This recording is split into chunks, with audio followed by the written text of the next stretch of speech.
आज हम एक ऐसे विषय की गहराई में उतर रहे हैं जो कई लोगों की जिंदगी से शायद जुड़ा हो सकता है। अपराध बोध और रिश्तों की उलझनें। हाँ, ये एक बहुत ही आम लेकिन मुश्किल विषय है। हमारे पास गिल्ट और रिलेशनशिप का संकट नाम के स्रोत से एक अंश है। ये एक बहुत ही निजी, बहुत मुश्किल कश्मकश को सामने लाता है। जी। इसमें गुड़गांव के साइबर हब में काम करने वाली एक महिला की कहानी है। अच्छा। उनका अपने बॉयफ्रेंड के साथ करीब 4 साल का रिश्ता है और काफी हद तक खुशहाल है।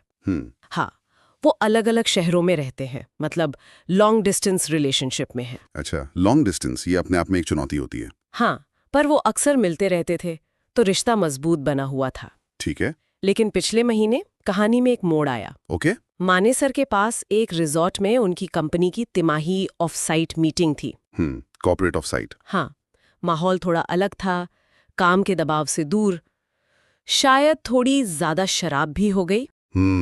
और नतीजा ये हुआ कि वो अपने एक सहकर्मी के साथ अंतरंग हो गई। ओह।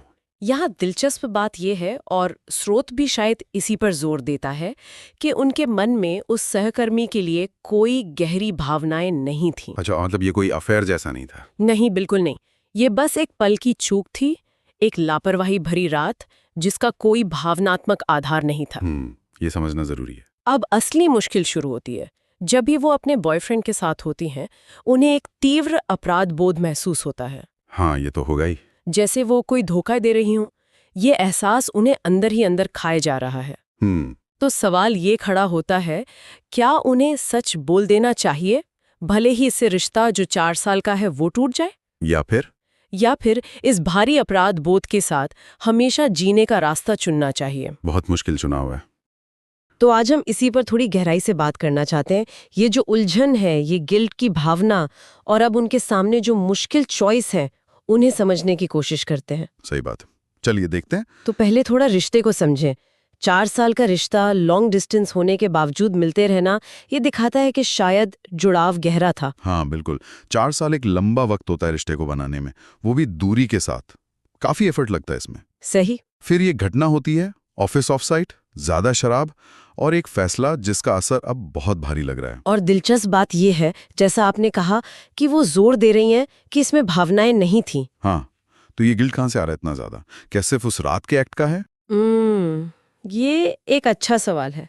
मुझे लगता है ये गिल्ट सिर्फ उस रात के एक्ट का नहीं, बल्कि शायद उस भरोसे को तोड़ने का है। अच्छा, मतलब वो भरोसा जो 4 साल में बना? हाँ, वो भरोसा जो उन्होंने अपने बॉयफ्रेंड के साथ बनाया, और शायद खुद के साथ भी। अपने नैतिक मूल्यों के सामने वो खरी नहीं उतर पाई, ऐसा उन्हें लग रहा होगा।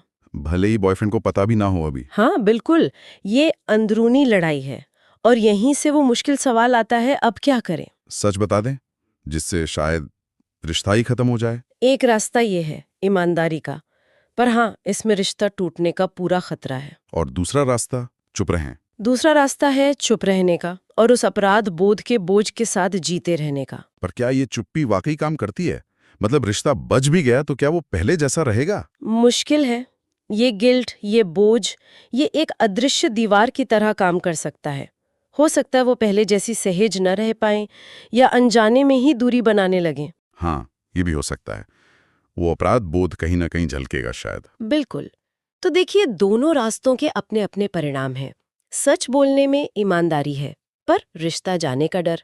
चुप रहने में शायद रिश्ता बच जाए, पर अंदर की शांति वो चली जाती है। और क्या बिना मन की शांति के रिश्ता हेल्दी रह सकता है? ये बहुत बड़ा सवाल है। शायद नहीं, ऊपर से सब ठीक लगे, पर अंदर से खोखलापन महसूस हो सकता है। तो मतलब ये तो बहुत ही नाजुक स्थिति है। एक तरफ 4 साल का प्यार, दूसरी तरफ एक रात की भूल और उसका भारी बोझ। हाँ, कोई आसान जवाब नहीं है इसका। ये पूरी तरह उस महिला पर निर्भर करता है। उनके अपने मूल्य क्या है, वो इस रिश्ते से क्या चाहती हैं, वो किस तरह के बोझ के साथ जी सकती हैं या नहीं। सही कहा। ये फैसला पूरी तरह से उनका अपना होगा। और ये हमें सोचने पर भी मजबूर करता है ना, कि रिश्तों में ईमानदारी का क्या मतलब है। क्या हर सच बताना ही सही है, खासकर जब पता हो कि सच से सब बिखर सकता है? बड़ा गहरा सवाल है। अपराध बोध के साथ जीना ज्यादा मुश्किल है या फिर सच के परिणामों का सामना करना? बिल्कुल, हर किसी के लिए इसका जवाब अलग हो सकता है। तो अगर कोई श्रोता ऐसी ही किसी कश्मकश से गुजर रहा हो तो उन्हें किन बातों पर विचार करना चाहिए? मेरे ख्याल से